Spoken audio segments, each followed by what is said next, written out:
ಶೀತಲಗೊಂಡ ಮಲಿಕವಾಡ ದತ್ತವಾಡ ಸೇತುವೆ ಹೆಚ್ಚಿದ ಆತಂಕ. ಕರ್ನಾಟಕ ಮತ್ತು ಮಹಾರಾಷ್ಟ್ರ ರಾಜ್ಯಗಳನ್ನು ಸಂಪರ್ಕಿಸುವ ಮತ್ತು ದೂದ್ಗಂಗಾ ನದಿಯ ಅಡ್ಡಲಾಗಿ ನಿರ್ಮಿಸಿರುವ ನದಿ ಮಲಿಕವಾಡ ದತ್ತವಾಡ ಸೇತುವೆ ಶೀತಲಗೊಂಡು ಬ್ರಿಡ್ಜ್ನ ಮೇಲಿನ ಕಾಂಕ್ರೀಟ್ ಕಿತ್ತುಕೊಂಡು ಹೋಗಿ ದಯನೀಯ ಸ್ಥಿತಿಯಲ್ಲಿದೆ. ಈ ಕುರಿತು ಒಂದು ವರದಿ ಎಲ್ಲಿದೆ ನೋಡಿ.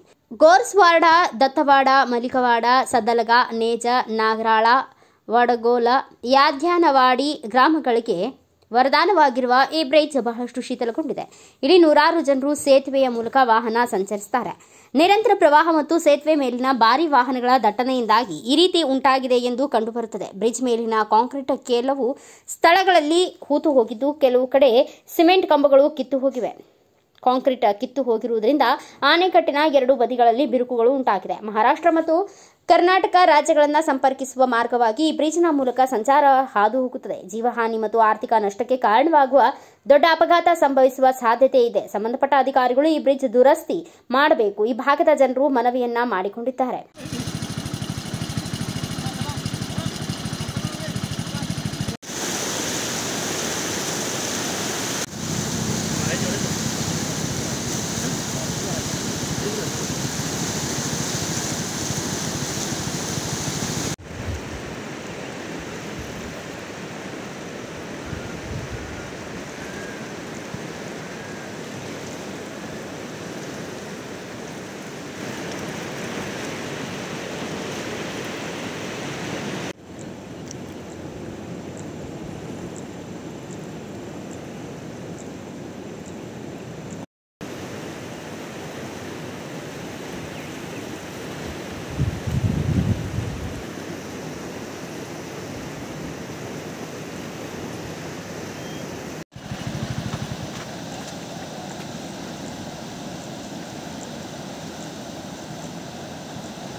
ब्यूरो रिपोर्ट राजू मुंडे, भारत वैभव न्यूज़, चिकोडी.